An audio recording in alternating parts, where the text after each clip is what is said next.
नमस्कार, हमारे YouTube channel पे आप सभी का स्वागत करते हैं। आज के इस वीडियो में हम आपके लिए बहुत ही खौफ लाने वाले हैं, जो कि आप अगर ICL, MRPL कोई भी एनी केमिकल इंजीनियरिंग डिप्लोमा से अगर आप जॉब के लिए अप्लाई करते हो, तो आप लोग OP गुप्ता या राम प्रसाद पढ़ के जाते हो। तो उसमें क्या होता है, आप पढ़ते तो हो लेकिन क्या होता है समझ में नहीं आता है। एक भी हमारे जो ऑब्जेक्टिव क्वेश्चन होते हैं याद नहीं होता है। ठीक है, तो इसलिए हम इसे OP गुप्ता और राम प्रसाद को एक एक ऑब्जेक्टिव जो है क्वेश्चन है उसे हम आपको हिंदी में प्रोवाइड करेंगे। ठीक है, तो आइए देखते हैं। आज से पहला ही क्लास स्टार्ट हुआ है, फ्लूइड मैकेनिक्स के हैं। तो देखते हैं पहला क्वेश्चन। ए फ्लूइड वह है जो, अर्थात एक द्रव होता है, वह होता है जो can not remain at rest under the action of shear force. अर्थात जो हमारा शियर फोर्स होता है कि एक्शन के तहत, ठीक है, एक्शन के तहत आराम से नहीं रह सकता। ठीक है, पहला विकल्प है। और दूसरा विकल्प जो है बी है, ऑप्शन जो हमारा है, किसी भी कंटेनर को फील्स मतलब भरना होता है, फील्स तक लगातार फैलता है। अर्थात किसी भी कंटेनर में जो हमारा फ्लूइड होता है, लिक्विड होता है, भरने पर लगातार क्या होता है, फैलता है। या फ्लूइड वह होता है जो इनकम्प्रेसिबल है या डिस्टोर्शन का अस्थायी रूप से प्रतिरोध करता है। तो बताइए इसमें से कौन विकल्प सही होगा। तो इसमें से हमारा विकल्प संख्या जो होगा ए सही होगा। ठीक है, can not remain at rest under the action of shear force. अर्थात जो शियर फोर्स होता है कि एक्शन के तहत आराम से नहीं रह सकता है। ठीक है, लिक्विड फ्लूइड नहीं रह सकता है। तो आइए नेक्स्ट क्वेश्चन देखते हैं, क्वेश्चन संख्या 2। एक इनकम्प्रेसिबल फ्लूइड में डेंसिटी है, अर्थात एक हमारा इनकम्प्रेसिबल लिक्विड में या द्रव में उसका घनत्व है। तो बताइए क्या इसमें से जो विकल्प संख्या ए है हमारा, प्रेशर में माध्यम परिवर्तन से बहुत प्रभावित होता है, या विकल्प संख्या बी दिया है केवल टेम्परेचर में माध्यम परिवर्तन से बहुत प्रभावित होता है, या टेम्परेचर और प्रेशर में माध्यम परिवर्तन से प्रभावित नहीं होता है, टेम्परेचर और प्रेशर दोनों में परिवर्तन के लिए सेंसिबल है। तो बताइए इसमें से हमारा कौन सा विकल्प सही होगा। इसमें से हमारा जो विकल्प संख्या सही होगा वो है हमारा सी है। ठीक है, सी है। इसमें क्या होता है, टेम्परेचर और प्रेशर में माध्यम परिवर्तन से प्रभावित नहीं होता है, क्या, एक इनकम्प्रेसिबल फ्लूइड में उसका डेंसिटी। ठीक है, इसी प्रकार से अगला क्वेश्चन देखते हैं। क्वेश्चन पोटेंशियल प्रवाह है, वह प्रवाह। ठीक है, तो क्या है इसमें से विकल्प संख्या हमारा ए है, शियर के साथ कंप्रेसिबल फ्लूइड। नंबर बी विकल्प है बिना शियर के कंप्रेसिबल फ्लूइड। नंबर सी है शियर के साथ इनकम्प्रेसिबल फ्लूइड्स। नंबर डी है incompressible fluid with no shear. तो इसमें से हमारा जो विकल्प संख्या होगा वो कौन सा होगा, विकल्प संख्या क्या होगा इसमें से, सोचिए विकल्प संख्या इसमें से हमारा होगा डी होगा। ठीक है, अर्थात पोटेंशियल फ्लो जो होता है वह प्रवाह है। तो क्या होता है, incompressible fluid with no shear. ठीक है, इसी प्रकार से क्वेश्चन संख्या 4 देखते हैं। पोटेंशियल फ्लो की विशेषता है, क्या विशेषता होती है, इरोटेशनल और घर्षण रहित फ्लो। ठीक है, अर्थात फ्रैक्शनल लेस फ्लो रहित होता है। ठीक है, नंबर बी जो है इरोटेशनल और घर्षण फ्लो। और नंबर सी विकल्प जो है इसमें एक जिसमें हीट में मैकेनिकल एनर्जी का अपव्यय होता है। और नंबर जो डी है formation of eddies within the steam.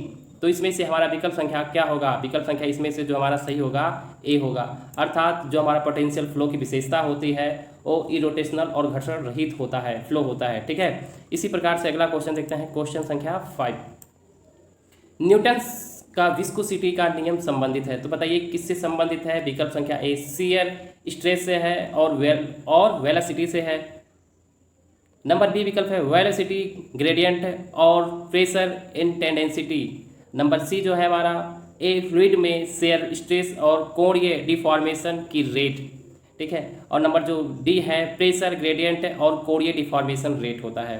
तो बताइए इसमें से हमारा कौन सा विकल्प सही होगा। विकल्प संख्या इसमें हमारा जो है ये सी सही होगा। अर्थात न्यूटन का विस्कोसिटी जो नियम संबंधित होता है एक द्रव में शेयर स्ट्रेस और कोणीय डिफॉर्मेशन की दर होता है। इसी प्रकार से अगला क्वेश्चन देखते हैं, question number 6। Dimension of absolute viscosity is. तो बताइए इसमें से हमारा कौन सा विकल्प सही होगा। ये भी बहुत सारे एग्जाम में पूछा जाता है। तो ये जो हमारा होगा डायमेंशन ऑफ एब्सोल्यूट विस्कोसिटी जो होगा ये हमारा विकल्प संख्या ए होगा, M L inverse T inverse होता है। ठीक है, इसी प्रकार से अगला क्वेश्चन देखते हैं, क्वेश्चन संख्या 7। इसी प्रकार से क्वेश्चन संख्या 7 देखते हैं, पॉइस को स्टोक द्वारा कन्वर्ट किया जाता है, डेंसिटी के साथ मल्टीप्लाइंग करना या डेंसिटी के से विभाजित करना जीएमसीसी से, या स्पेसिफिक ग्रेविटी के साथ मल्टीप्लाई करना या स्पेसिफिक ग्रेविटी द्वारा डिवाइडिंग करना। ठीक है, तो कौन सा हमारा विकल्प सही होगा? इसमें जो विकल्प संख्या होगा बी हमारा। ठीक है, डेंसिटी से विभाजित करके, ठीक है, GM/cc से विभाजित करके, ठीक है, पॉइस को स्टोक द्वारा कन्वर्ट किया जाता है। ठीक है, इसी प्रकार से क्वेश्चन संख्या 8 देखेंगे, dimension of kinematic viscosity is है, तो बताइए कौन है? या MLT इनवर्स 1 है, या L² T इनवर्स है, या L² T है, या L² T इनवर्स 2 है। तो इसमें से विकल्प संख्या हमारा क्या होगा? इसमें विकल्प संख्या हमारा जो होगा बी है। जो काइनेमेटिक विस्कोसिटी की डायमेंशन है वो हमारा है L² T इनवर्स 1 है। इसी प्रकार विकल्प संख्या 9 देखते हैं, ठीक है, तो टेम्परेचर में वृद्धि के साथ एक लिक्विड की विस्कोसिटी जो होता है इंक्रीज होता है, डिक्रीज होता है, स्थिर रहता है, या इंक्रीज या डिक्रीज दोनों हो सकता है, या लिक्विड पर निर्भर करता है। ठीक है, तो इसमें से विकल्प संख्या हमारा कौन सा सही होगा? इसमें जो विकल्प संख्या होगा वो हमारा बी होगा। क्या होता है? डिक्रीज होता है। कब? जब टेम्परेचर में वृद्धि के साथ, टेम्परेचर के साथ अगर वृद्धि किया जाए किसमें? लिक्विड को, तो उसकी विस्कोसिटी क्या होती है? घटती जाती है। इसी प्रकार से क्वेश्चन नंबर 10 देखते हैं, वाटर के लिए जब प्रेशर इंक्रीज होता है, ठीक है, इंक्रीज है, तो विस्कोसिटी क्या होता है? बी बढ़ता है, घटता है, स्थिर रहता है, या पहले घटता है और फिर बढ़ता है। तो इसमें से विकल्प संख्या हमारा क्या होगा? विकल्प संख्या ये होगा हमारा डी होगा। अगर जब हम वाटर के प्रेशर को इंक्रीज करते हैं तो जो इसकी विस्कोसिटी होती है, ठीक है, वो पहले घटता है और फिर बाद में बढ़ता है। इसी प्रकार से क्वेश्चन नंबर 11, ये फ्लूइड है, स्पेलिंग मिस्टेक हो गया, ठीक है, यहाँ पे ध्यान देना है। फ्लूइड में एक पॉइंट पर सभी डायरेक्शन में प्रेशर की इंटेंसिटी समान होती है। कब होती है? देखिए यहाँ पे विकल्प संख्या दिया गया है ए में, जब फ्लूइड घर्षण रहित होता है तब की स्थिति है, या केवल जब फ्लूइड जीरो वेलोसिटी के साथ रेस्ट कर रहा हो, या जब आसन्न परत के सापेक्ष एक फ्लूइड लेयर की कोई मोशन नहीं होती है, या आसन्न लेयर के सापेक्ष एक फ्लूइड लेयर की मोशन की रिगार्डलेस किए बिना। तो इसमें से हमारा विकल्प संख्या क्या होगा? बताइए। विकल्प संख्या जो होगा ये हमारा सी होगा। ये कब होता है? विकल्प संख्या हमारा क्या होगा? सी होगा। तो जब फ्लूइड में एक पॉइंट पर कि सभी डायरेक्शन में, ठीक है, प्रेशर की इंटेंसिटी समान होती है। कब होती है? जब आसन्न परत के सापेक्ष एक फ्लूइड लेयर की कोई मोशन नहीं होती है। ठीक है, समतुल्य दाब तीव्रता का समुच्चय चुनें। तो इसमें से देखिए ये विकल्प दिया गया है, तो समतुल्य दाब जो होता है, दाब की तीव्रता जो होता है का समुच्चय जो होता है हमारा होता है विकल्प संख्या ए है। ठीक है, इसका जो क्वेश्चन विकल्प होगा इसका ए होगा। 4.33 शाई होता है, 10 फीट वाटर होता है और 8.83 इंच HG होता है।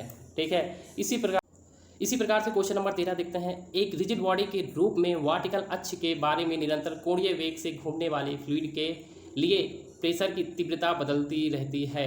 तो किसके? देखिए नंबर पहला है रेडियल दूरी का वर्ग होता है, या रेडियल दूरी रैखिक रूप से होता है, या रेडियल दूरी के विपरीत होता है, या वर्टिकल दिशा के साथ ऊंचाई। तो इसमें से हमारा विकल्प क्या होता है? विकल्प संख्या कौन सा सही होगा? ए होगा। ठीक है, रेडियल दूरी का वर्ग होता है।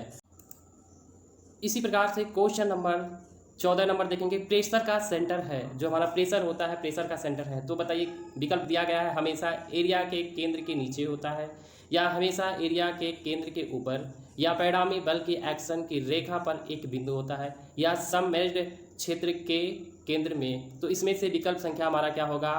सी होगा। जो प्रेशर का सेंटर होता है हमेशा पैडामी बल की एक्शन की रेखा पर एक बिंदु होता है। ठीक है, इसी प्रकार से क्वेश्चन नंबर 15 देखते हैं, एक स्टीम ट्यूब वह होती है जो पूरी तरह से स्टीम लाइन से घिरी होती है।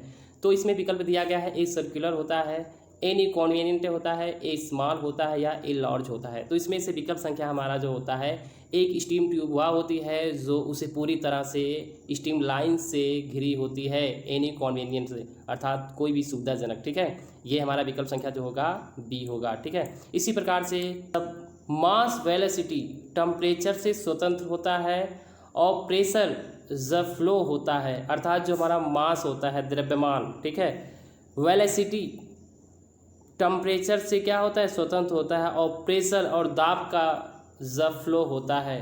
तो इसमें विकल्प दिया गया है अपरिवर्तित क्रॉस सेक्शन के माध्यम से अस्थिर होता है, या क्रॉस सेक्शन बदलने के माध्यम से स्थिर होता है, या स्थिर और क्रॉस सेक्शन अपरिवर्तित है, या unsteady and the cross section is changed. तो इसमें से हमारा विकल्प संख्या क्या होगा? सी होगा। अर्थात मास वेलोसिटी टेम्परेचर से स्वतंत्र होता है और प्रेशर जब फ्लो होता है तो स्थिर और क्रॉस सेक्शन अपरिवर्तित होता है, अपरिवर्तित है। ठीक है, इसी प्रकार से विकल्प संख्या हमारा क्या होगा? सी सही होगा। बस आज के लिए इतना ही क्वेश्चन। अगर ये वीडियो हमारा अच्छा लगा हो तो हमारे चैनल को ज़रूर सब्सक्राइब कीजिएगा, और भी जो अपने दोस्त हों जो केमिकल इंजीनियरिंग से डिप्लोमा किए हुए हैं और तैयारी कर रहे हैं तो उनको ज़रूर शेयर कीजिए।